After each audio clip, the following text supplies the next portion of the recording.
All right, guys, started day 2, trying to get the lighting just right here. At the current hotel autograph collection, a shout out to them. I couldn't get into the venue hotel, but this is really cool. Nice pool area. I put up some videos earlier. Check this place out if you can't get in the main hotel next year, definitely. What do you think, Doug? Yep, agreed. You like our matching shirts? It's kind of the LP look today, or CDs, whatever you want. Anyway, 45. 45, okay. Wanted to do a little recap. We did something in the car last night, impromptu, not really my thoughts, but something a little more formal and what we're looking for today. I know Doug is actually looking to look at some turntables, is that right? Yep, that's on the list.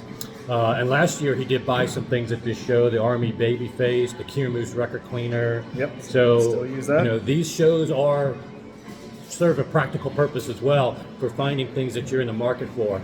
But to give my thoughts, because I didn't really give them too much last night, the takeaways are not always, for me, sound quality wise. There's always a limitation in these rooms and what can be achieved. And I get to see lots of systems, sound quality wise, all the time of up-teen $1 million budgets. But the takeaways for me were yesterday, as we talked about in that mini review, that budget stuff can provide very high level performance. The 10th floor, even stuff at the sound field, the MoFi source point, you were very impressed with that at the $4,000 price point. It doesn't need to be mega dollar gear. Now, obviously, the mega dollar rooms didn't disappoint. The new Acoras were very impressive, and I'm gonna have a much more detailed talk about them. They deserve maybe a full video or my best of video to talk about sound impressions.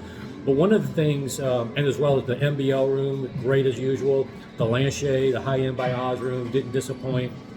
But the takeaways that I look for at these shows is more than just sound quality, because there is a limitation what can be done in the setup and the rooms that they're given. It's about how well they manage those things. And like the Acora, if you notice in the ceilings, they had pillows to try to address things in that room. And setup wise, if you got in the very front row, near field, middle, they were facing those speakers, not towed in at all. And you got, like I do with the Bach, gives you closest possible to what you hear with the Bach, less intraoral crosstalk because they're facing mainly away. And in most speakers you can't get away with that because off axis the frequency response is poor, but that definitely gave you an amazing sound stage and impression that, again, setup wise, they always deal with difficult rooms, Acora does, delivers. Same thing with MBL. He brings a whole assortment of room treatments, and the foliage is not just there for show. It has a practical purpose as well. Sounded great. Had people dancing last night to music, as well as high-end by Oz, always well set up room. And again, the takeaways on the high dollar budget is that, okay, yes, these are extreme prices, 200 something thousand for the new Acora. MBLs are now at 90 something thousand. Lanchet's are expensive, but what you want to look for is what are the high-end cost no object level technology that they're putting into it. And with the plasma tweeters, the omnidirectional with the MBL, these are things that are high-end. The cabinet structure and the driver complement with the Acoras, doing things innovative, is what you're really paying for. Just like a fancy watch, it's not all about telling time. It's the quality of construction, the pride of ownership. I would argue in high end, you're at least getting actually more benefit than a watch. A watch is still going to tell time like your phone. A lot of these, you do get that extrapolation to sound. The plasma tweeter, you may not hear it on every song or every part of every song, but sometimes you'll say, wow, that massless tweeter just provides a level of purity and delicacy that maybe you haven't heard before. So that's the level of high end that sometimes costs a lot of money. But yesterday was the main takeaway for me, was all the budget rooms had a level of quality that we were all saying, especially wow. if it's set up correctly, to your point. I mean, you can have an inexpensive speaker sound fantastic, and you can have an expensive speaker sound terrible. if it's not set up right. The difference is at these shows, the people with the expensive speakers take their time and set it up correctly. And I would ditto what you said about the Acora. They played Radiohead Reckoner last night, and I had the opportunity to sit right in that front center row. I have never heard that recording like that with the soundstage depth. It was just unbelievable. It was an experience. I really enjoyed that. Yeah.